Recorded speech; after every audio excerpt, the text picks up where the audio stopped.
journalists from KCMB-TV, a nonprofit community media organization dedicated to sharing stories and connecting communities. Today, we are visiting Maggiano Law Firm to learn more about their work and how they contribute to the community beyond legal services. Law firms play an important role not only in providing legal support, but also in shaping trust and responsibility within the community. We are especially interested in hearing stories behind their work and the values that guide their practice. We are honored to speak with senior partner Michael Maggiano and attorney Yook Jusun today. We look forward to learning from their experience and sharing their story with their community. Good afternoon, Mr. Maggiano. Could you please introduce yourself?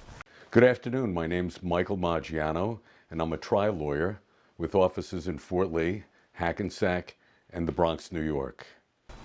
Could you tell us about your early life and background? Well, my early life was in Cliffside Park, New Jersey. I grew up in a family of 3 boys, and my father had a business, and we all grew up in the business, and we learned a lot about industry and hard work, and it encouraged us to go on to higher education. One of my brothers was a history professor. My other brother was a medical physician, and I was the black sheep. I went to law school. And may I ask what kind of business your father owned? My father started out in the food business, became very successful at a very early age, and then decided to go to medical school. And he became a physician. He was a physician in town. His office was right across the street. And what inspired you to become a lawyer? I always wanted to be a lawyer. My older brother, who was the professor of history, was very much into politics and political history. And he was 3 years older than me. And he encouraged me to get involved and study with him. And at a very, very early age, we were watching all the news, all the famous newscasters. I even remember Edward R. Murrow, who was the famous newscaster in the 1940s. I remember him in the 50s. And I was fascinated by political news. And I thought I wanted to go into government. So I started out wanting to go to law school and went to law school in Chicago and worked in the U.S. Attorney's Office. It was very exciting. I had an older cousin who was a very, very well-known lawyer in Fort Lee, and he said, Michael, come back home, come and work with me. Eventually you'll be a law partner. And he had a very big practice.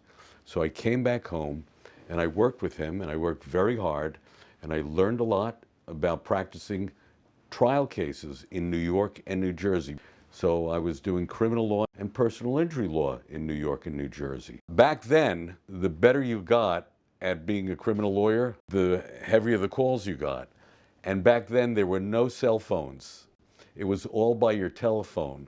And so, for whatever reason, criminals didn't get arrested during the day, during business hours. And I was getting calls in the middle of the night, and my darling wife said, Michael, we have 2 small children. These crazy calls, she said, it has to end. And I moved only into personal injury because of my 2 little boys. And what challenges did you face on your journey to becoming an attorney? So the challenge is, how do you communicate to 6 to 8 total strangers that you really know very little about? So you have to make some real close choices. And in New York, you can interview jurors. In New Jersey, the judge controls the interview. We're trying to liberalize that and get some of the opportunity to speak to the jurors, and it's happening.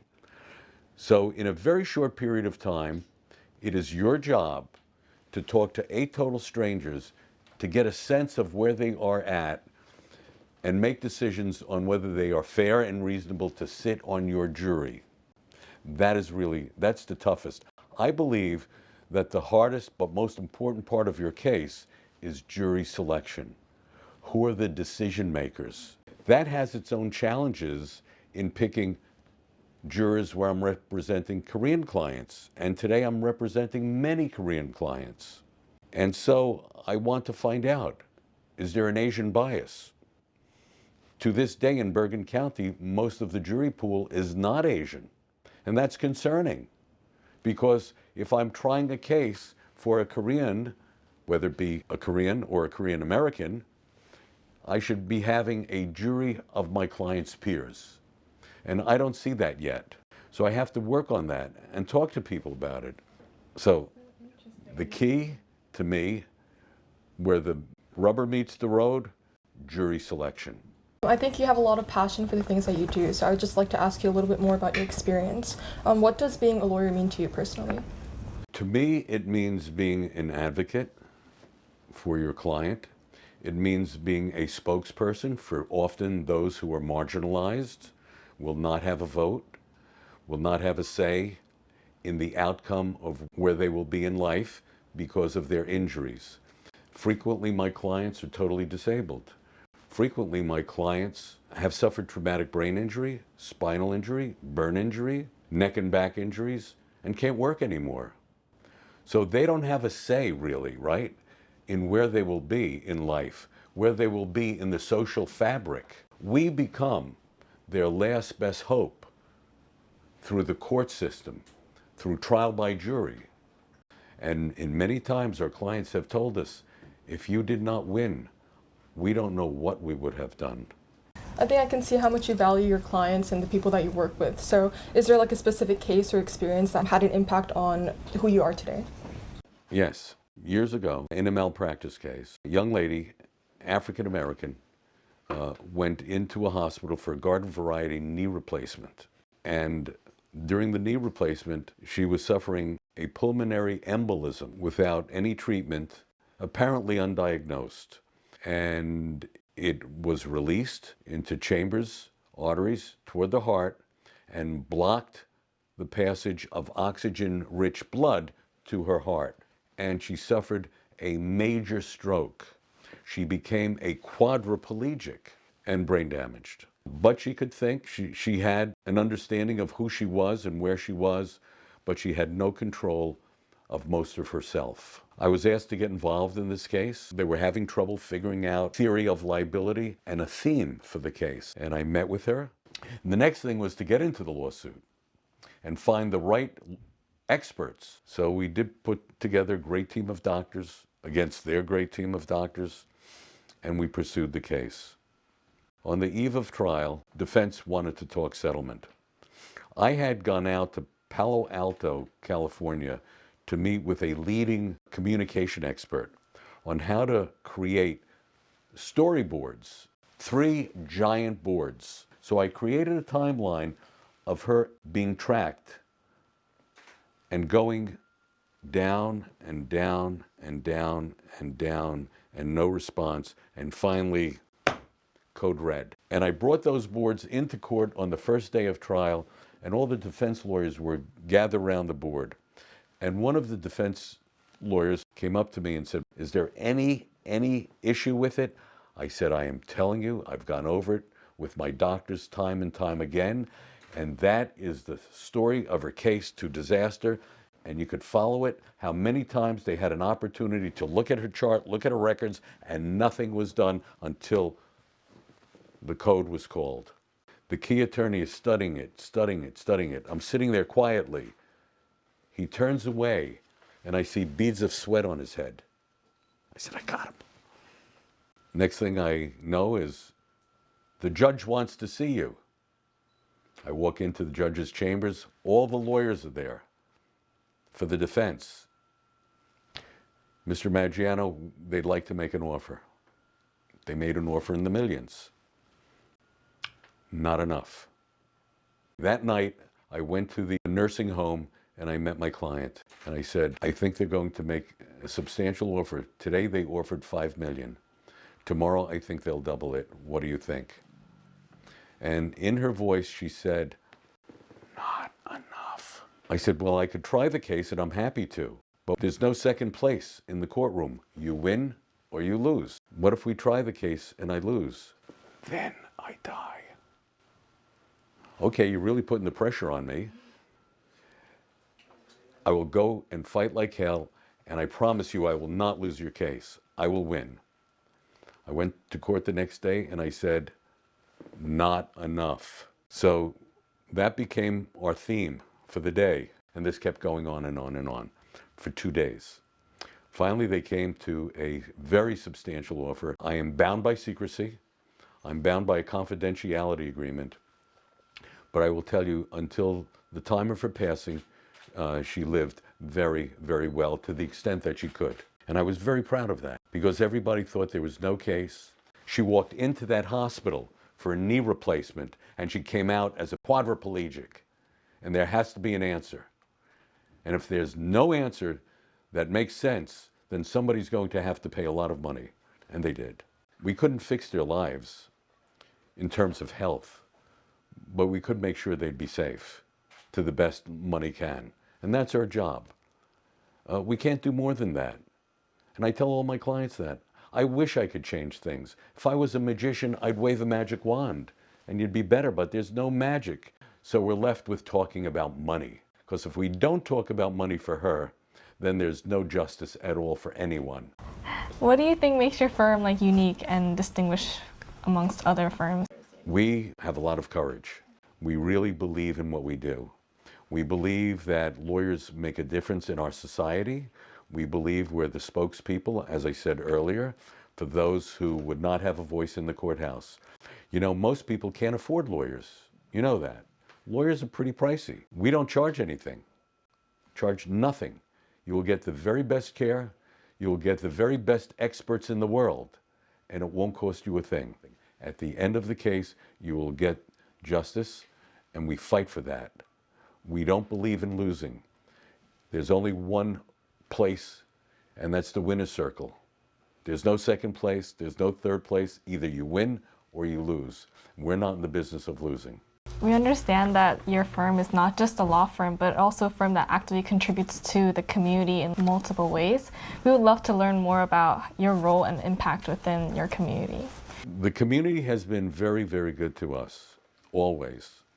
I have deep roots in local communities. I was involved for a good period of time in the government. I am an honorary member of the Fort Lee Police Benevolent Association, I'm happy to say. I was a councilman in Fort Lee. I still do my best to support the activities of Fort Lee, including education. We have spokespeople go to the Fort Lee High School. We support the young artists here in town. One thing I'm very impressed about the Korean community is their involvement in education and their involvement in art and literature. And so we support a good number of scholarship programs. Right now we're sponsoring a scholarship program for young artists. We do that every year. We sponsor a good number of the activities. Jusun is a volunteer hotline for anybody who has an issue. He's one of the volunteer lawyers who will take a call and see if he could provide help. There are people who don't know who to turn. Do I have a right? Don't I have a right? Who do I see? So we'll take the calls. Jusun will take the calls. And we'll try to direct the person in the right direction, or we'll see if we can help.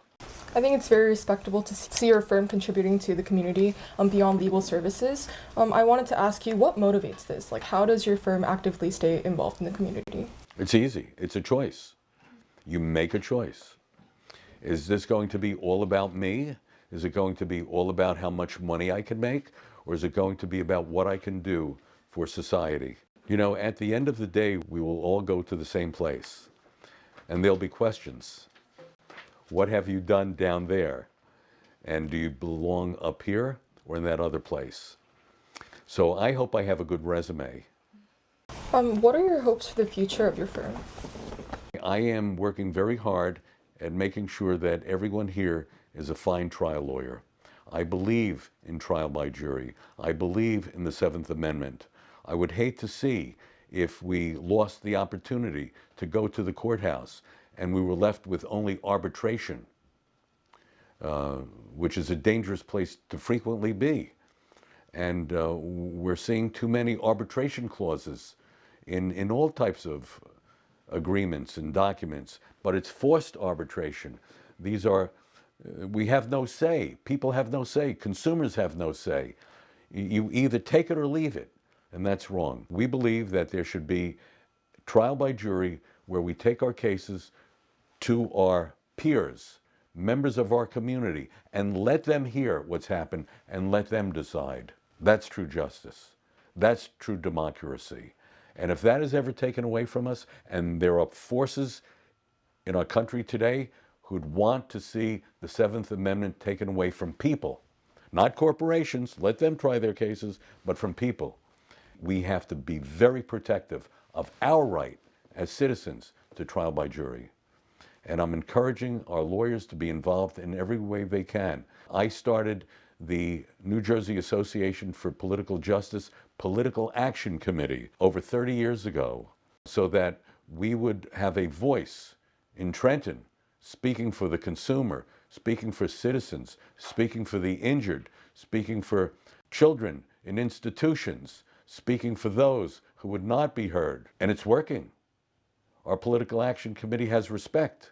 It takes a lot of involvement. It takes a lot of fundraising. But we're there for the right reasons. The legislators hear us. We're always on the right side of the issue. And we've had a lot of laws passed that are helping people. Just as a closing statement, I actually want to become a lawyer in the future and go to law school. So what advice would you give to students who aspire to become lawyers like you? There is so much room. There are so many different areas of the law.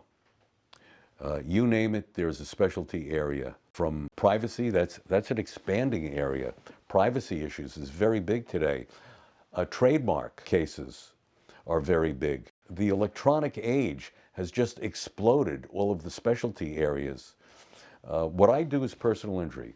Trial by jury is very important.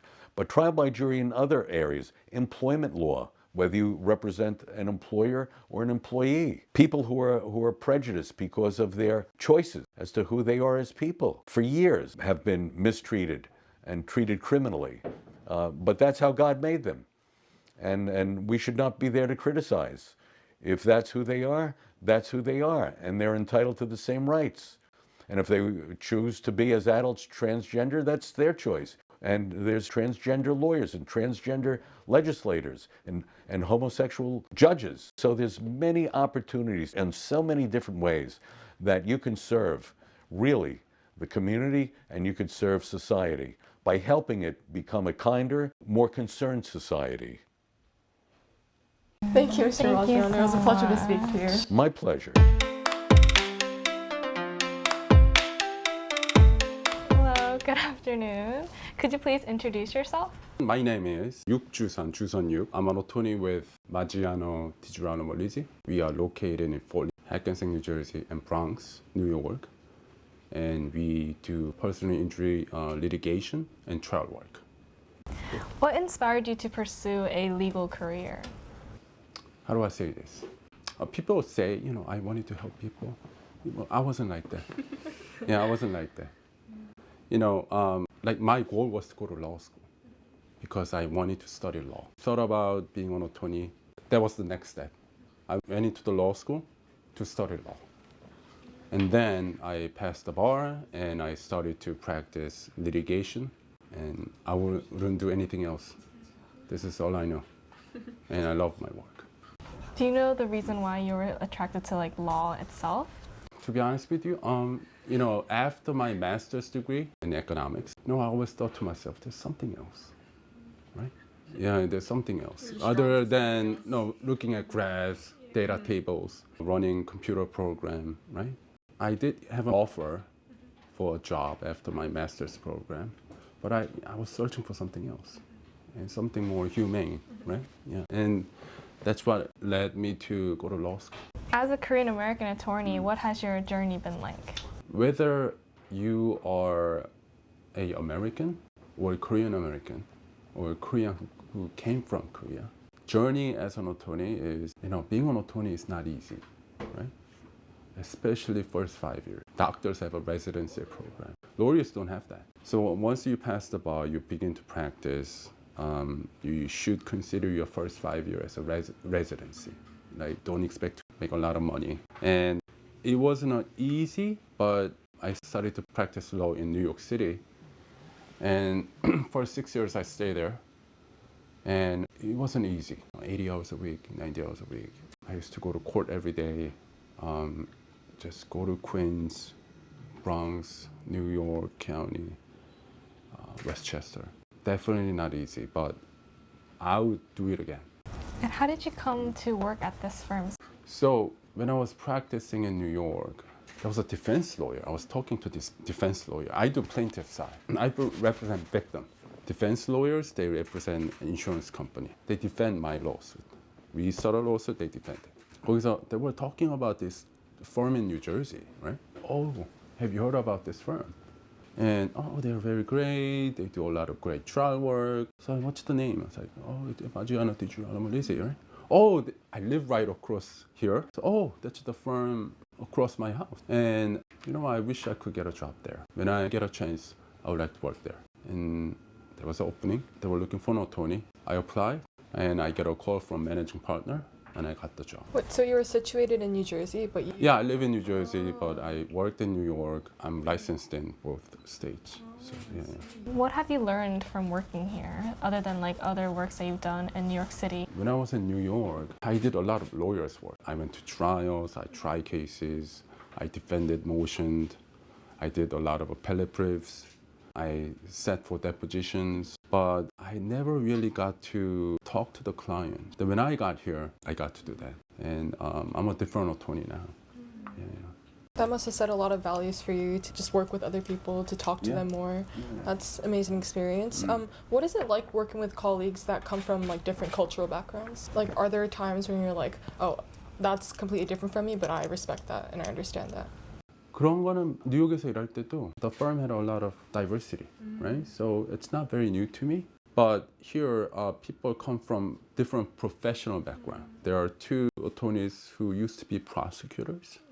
So whenever there's a criminal issue, I go to them. They tell me right away. Yeah, tell me right away. Oh, okay. Okay, I didn't know about that. It's different because the firm have different philosophy. So I learned a lot.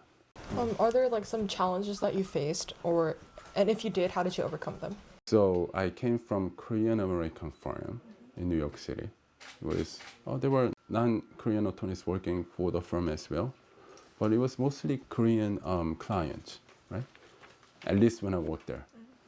Here, when I came here, I had to work on developing Korean practice. Okay, I had to go out there, meet people. I had to be a point person for Korea practice. And that's very different from what I used to do. I think I should have asked you this before, but did you immigrate to America? 13살 때 왔어요. 13살 때. Like middle school. And as just like a light question, do people around you, especially your friends, ask you for like legal advice? Yeah. And, like if they got in a car crash, like Yeah. They call you? They call me and they hire me. Yeah. That must be nice. Yeah. You shouldn't get into an accident. It happens. You need a good lawyer, and every time I become their attorney. Yeah. And if you were not a lawyer, what would you be doing? I don't know. Oh, you don't know? I don't know. 내가 어렸을 때는 뭘 하고 싶었겠지? 로스쿨 가기 전에. 근데 기억이 안 나.